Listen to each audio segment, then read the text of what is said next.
we're back with MILELE. We're going to be reading chapter 14. So glad you're here again.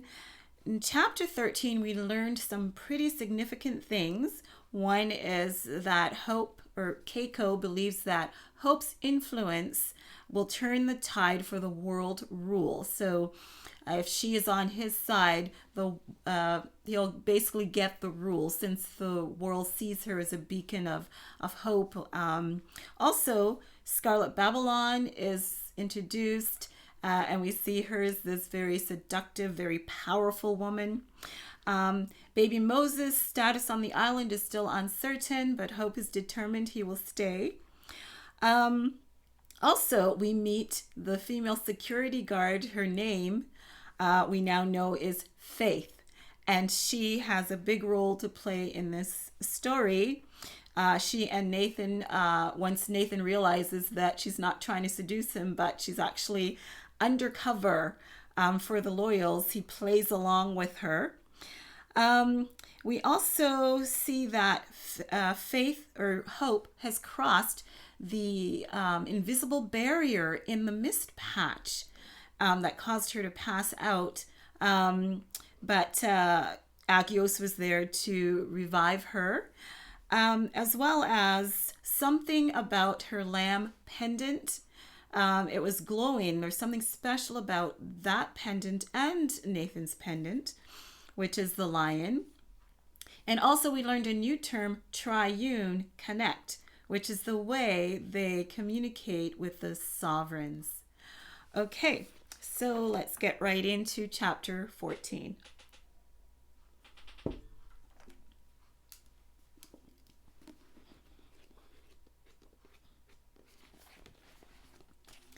Eden 2. Gideon stood in ceremony outside the compound on the helipad close to the runway as the aircraft transporting the world envoy landed with a deafening screech. He wondered how long their vehicles, whether for air, land, or water, would hold out, especially considering the indefinite delay on the manufacture of new ones and the constant repair of old ones. Of course, if Envoy Bain's main source of transportation ever failed, he wondered if the world might not be a better place without the pompous, self-exalted, would-be dictator's travels. Gideon was finding it harder to stomach his insufferable visits. Why did he need to come so often anyway?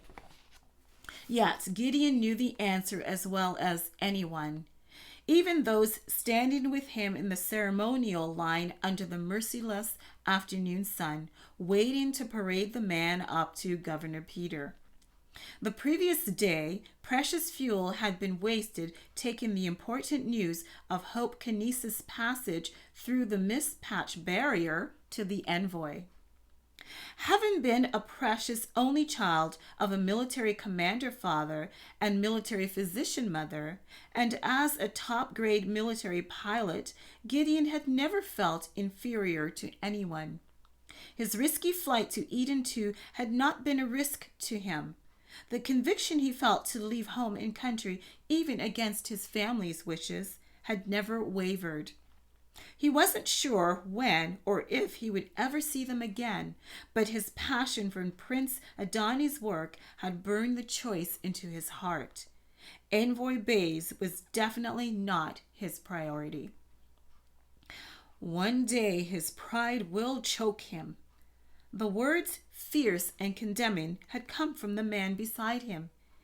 Agent Mike's usually stoically calm demeanor had been replaced by a palpable, barely controlled tension, like that of a warrior. Yes, definitely a warrior. "Down, boy," Gideon whispered sternly, but smiling at the same time, understanding the attitude perfectly.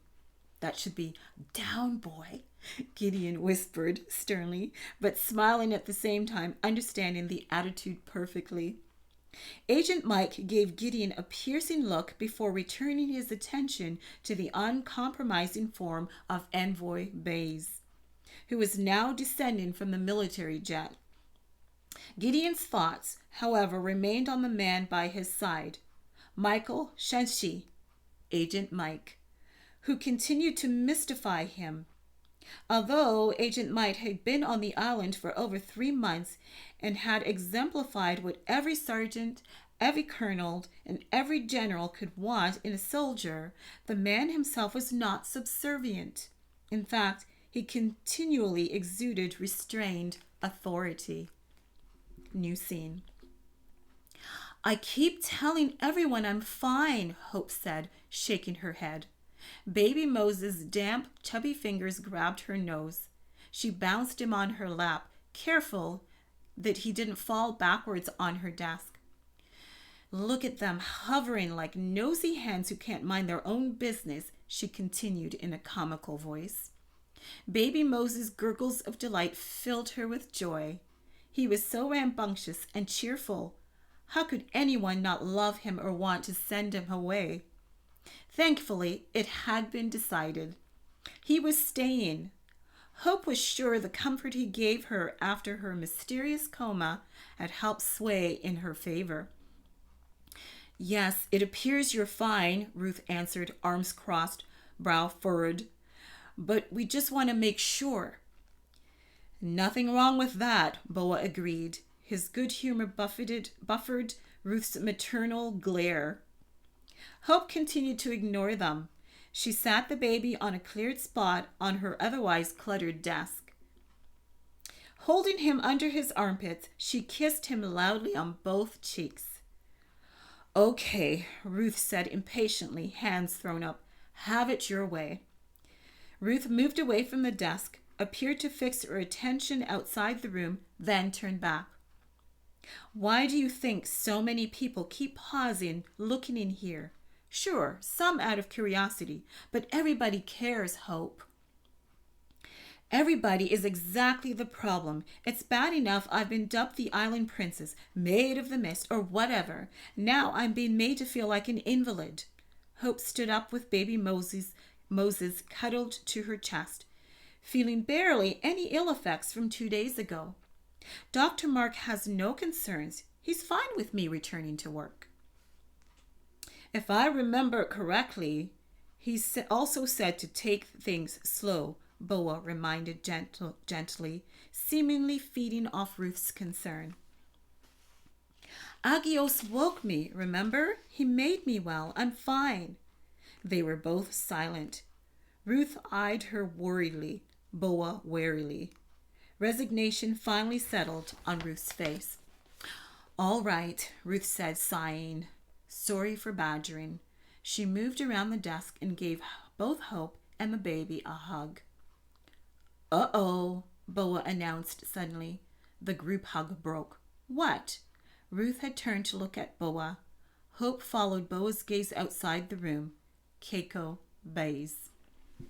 New scene. Over an hour later, Hope sat across from Governor Peter with Keiko Bays at the head of the table in the VIP guest suite dining room. As relieved as she was that Keiko hadn't requested her presence alone, she almost wished he had. Perhaps the affair wouldn't have been so drawn out. She could easily have used the excuse of having just recovered from a coma to leave the presence of such a confusingly disturbing man and his equally frightening bodyguard. Fortunately, Tasib had remained outside the doors. We are, of course, thankful for every benefit you afford us, Mr. Envoy, Governor Peter droned on, dabbing at his mouth with a cloth napkin. He had just finished his last bite of dessert, a tangy strawberry rhubarb pie made from the island's own produce. And so we are always willing to help you and the world in return. We all count it a privilege to be here on the island. Ah, yes, but the privilege is only afforded because you're compatible with the island. Keiko leaned back against his high-backed chair. He looked satisfied, though not completely relaxed. You must know by now there's only one thing I want, Keiko said. Placing his napkin carefully beside his empty plate, Governor Peter met Hope's gaze briefly with a pained look. The decision is strictly up to Hope, Mr. Envoy. I have not influenced her either way. I feel strongly about this. Yes, but your influence carries great weight here, Keiko said, studying his fingernails before raising his eyelids, revealing a calculating look. And, of course, ruling here is a privilege. Hope felt irritated. Though Keiko's presence wasn't as overwhelming as she remembered from his last visit, his manipulation was all too evident. Governor Peter took his time answering. His inner fortitude and physical bulk made him a man not easily intimidated. He'd been conscientiously chosen from a handful of potential Eden 2 DNA leaders. He looked Keiko squarely in the eyes. Yes, but chosen by the Council of Nations, Mr. Envoy. They stared each other down. If you both don't mind, I'm here at this table feeling rather uncomfortable at being discussed as if I were absent. Hope rose, feeling slightly claustrophobic. The high-heeled shoes she had borrowed from Ruth felt unsteady. Ruth, who loved high heels, had insisted they would help her feel more powerful. You would like me to make a decision to join you on a tour of major countries, but only after I've successfully ventured beyond the mispatch barrier. Both men had also risen, looking at her uncertainly. Yes, Keiko answered in a measured but soothing tone. It would be yet another greatness for you to aid the world in this way. His gaze pulled at her. You help me, you help the world. Hope looked away, enough to concentrate, then asked, Have you ever considered that I might not return from beyond the barrier, that I might not be able to return? You will return, Keiko assured her confidently. How can you be so certain? She hated that her voice wavered. The world spirit has told me. The world spirit? Hope heard Governor Peter noisily clear his throat in warning, but she ignored him. You mean the power behind the Welchkis, or do you mean the sovereign emperor? Silence reigned for a moment, and Hope found her gaze trapped by Keiko's as he assessed her deeply, almost intimately. Are they not the same? He asked. The question hung in the air. The large room suddenly seemed small, weighted. Hope's gaze dropped, and she felt confused. She knew the answer, yet here in Keiko's presence, the knowledge seemed almost obsolete. Finally, Governor Peter spoke, his voice deep, calm, and certain. The father of Prince Adani, Mr. Envoy, is the sovereign emperor, as we loyals believe. The Welchkis has arisen from corruption. Everything outside the emperor's goodness, therein lies the difference. When Hope looked up, Keiko was still watching her, but the disdain in his voice was directed at the governor. We disagree, Governor. Also, I believe not all loyals think this way, even some of the ones here. With all respect, Mr. Envoy, true loyals believe this. And since it's been determined that only true loyals are compatible with Eden 2, then we assume all who live here are such. And yet I am here, Keiko stated boldly, fixing a baleful glare at Governor Peter. Here I am in your very presence, and I do not believe. His pristine jacket opened as he thrust his hands in his pants pockets, pride and arrogance radiating from him. Hope found herself resuming her seat, suddenly feeling weak, even as she awoke from her confusion. But only for 7 days, she managed, looking up at Keiko. You can only stay for a week before you start to succumb. Governor Peter left his place, passed behind Keiko, and placed a gentle hand on Hope's shoulder. Are you all right, my dear? Unintentionally ignoring the governor, she questioned, "Can you explain that, Mr. Envoy?"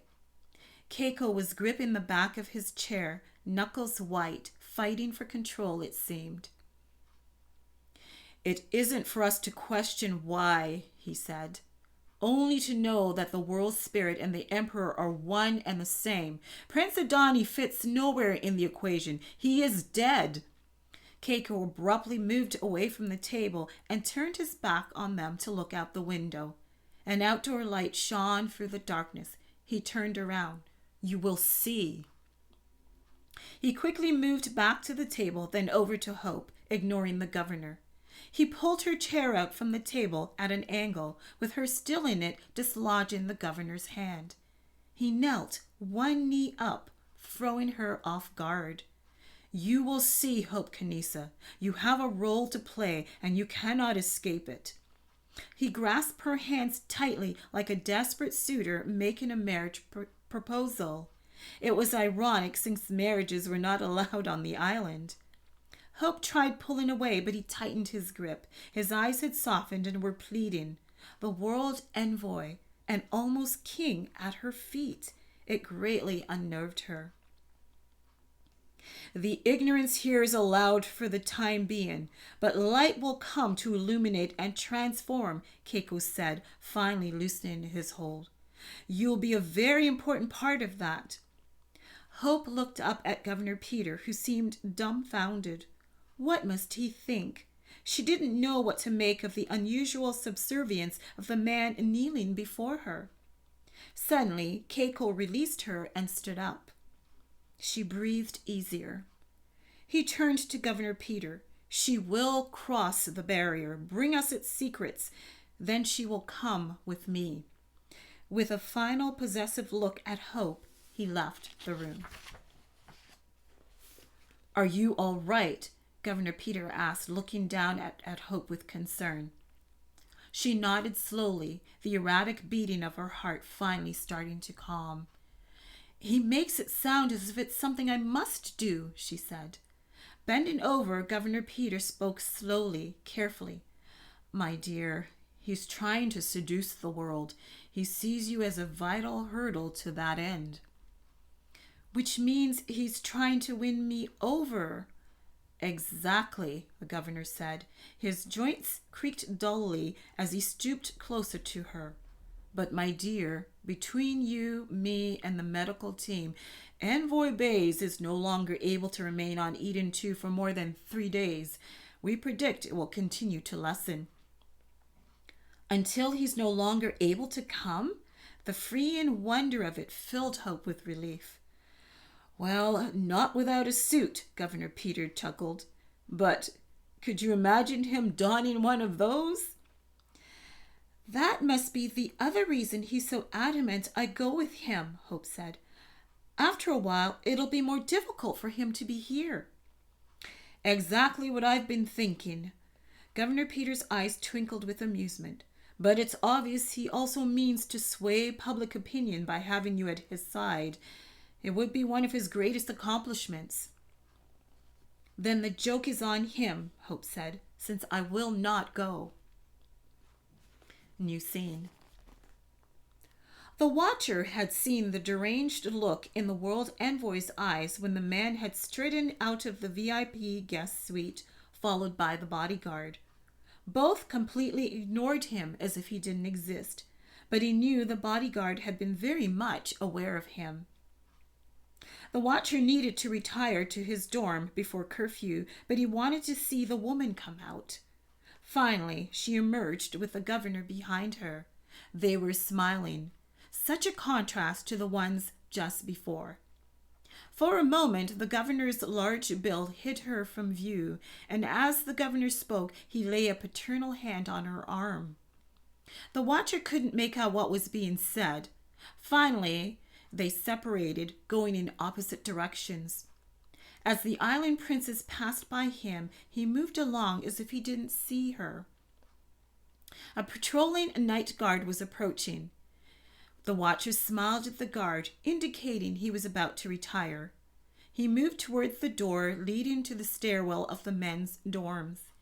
He waited a few minutes after the guard passed, then he moved from the stairwell back into the corridor.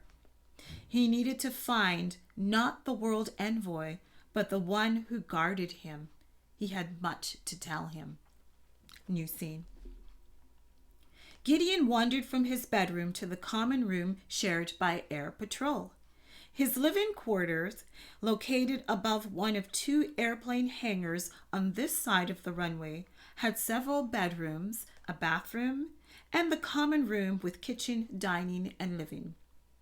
He couldn't sleep, which wasn't unusual with envoy bays still on the island. He couldn't explain it. His dual role of air and land patrol already kept him on his toes. But whenever the envoy was on site, he felt a heightened sense of caution. The dark room was slightly aglow from the outside lights shining through the floor-to-ceiling windows that ran the length of the wall. The compound lights shone more faintly in the distance above its wall. He was moving sock feet toward the kitchenette when movement on his left got his attention. He paused, adrenaline kicking in. "Don't be afraid," Agent Mike said quietly as he stepped out of the shadows, smiling. He walked over to the windows. "Man, you scared me," Gideon whispered fiercely. He chuckled. "Let me guess, you couldn't knock off the Z's either." He glanced about, hoping they hadn't disturbed any of the others. "I feel the need to be more watchful tonight." Agent Mike was looking out the windows. He was barefoot and wore only a white t-shirt and military pants, but seemed very much on guard. Gideon joined him at the windows. The sky was starlit, the mist in the distance. It was quiet, even peaceful, but for the uneasiness deep down. Across the expanse of the runway, only outdoor lights shone from the living quarters above another airplane hangar. Everyone had probably retired for the night. The main military building next door to that hangar was only dimly lit. He looked over at Agent Mike, again noticing the alertness in his stance. Even though he was Agent Mike's superior, Gideon felt no superiority. They were simply comrades. Looking out towards the compound again and knowing he was in the hangar closest to it satisfied Gideon's protective fervor. His uneasiness was somewhat abated by the ground lights there, knowing everyone was safe. He and his comrades were keeping them safe. From the time he'd heard about the island, Hope Kanisa, and Agios, he'd known his call of destiny. The island was a temporary haven. The woman was the embodiment of all their hopes. And the ambassador of Prince Adani, well, he was their sovereign guide to an unimaginable future. And he, Gideon, was a part of it all. Fierce commitment welled up within him. Again, he looked across at Agent Mike, wondering about him, wanting to question him about his connection to Agios. But he was distracted by a sudden movement at the compound gates. "What the?" he muttered. The gates had suddenly been pulled open from the other side, startling the two sentries on duty. Agent Mike palmed the window, leaning forward. A figure stumbled past the open gates. It looked like Envoy Bays. But there was no mistaking his bodyguard, who had quickly followed after him. One of the sentries appeared to be offering assistance while the other stayed his post. Tsabe impatiently pushed the helpful sentry aside and bent over his boss. "Let's go," Agent Mike commanded. He turned from the window, moving purposefully towards the exit. No shoes. Gideon followed. They hurried down a long metal stairway and had just crossed to the edge of the helipad when Agent Mike halted. Envoy Bays and his bodyguard seemed riveted, looking upward in the direction of the high point. Gideon turned and looked up. He focused intensely, but his mind still failed to grasp what he was seeing. There, at the top of the mountain, was the figure of a man. But there were no lights up there to account for the bright glow that surrounded the figure, illuminating the mountain, the sky. "What the blazes is that?" Gideon asked. Agent Mike spoke with quiet confidence. "It's Sovereign Prince Adani." "It is? How do you know?" "I know." Then slowly, inexplicably, the knowledge also rang true in Gideon's awareness. A harsh cry echoed from the compound gates. Gideon turned to see that Envoy Bays had crumpled to the ground. The cry had been from his bodyguard, who had his hand raised in a closed fist of rage. Gideon looked back at the mountain. The figure had disappeared. That takes us to the end of chapter 14. Pretty adventurous, eh? All right, take care until next time you join me for chapter 15.